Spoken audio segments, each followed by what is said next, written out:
بسم اللہ الرحمن الرحیم۔ السلام علیکم، میں ہوں علی اصغر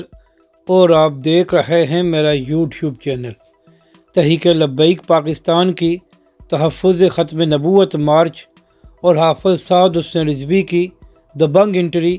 اس ویڈیو میں ہم اسی کے متعلق بات کریں گے۔ ناظرین کرام، پچھلی ویڈیو میں آپ کو بتایا تھا کہ حافظ سعد حسین رضوی اور تحریک لبیک پاکستان کے دیگر قائدین نے نماز ظہر مرکز میں ادا کی ہے، اور اس کے بعد حافظ سعد رضوی، حافظ انس رضوی اور تحریک لبیک پاکستان کے دیگر قائدین مرکز سے پیادل ہی داتا دربار کی جانب روانہ ہو گئے ہیں، جبکہ دوسری جانب تحریک لبیک پاکستان کے کارکنان بڑی تعداد میں داتا دربار میں موجود تھے اور وہ اپنے قائدین کا انتظار کر رہے تھے۔ اسی طرح تحریک لبیک پاکستان کا مرکزی کنٹینر بھی داتا دربار پہنچا دیا گیا تھا۔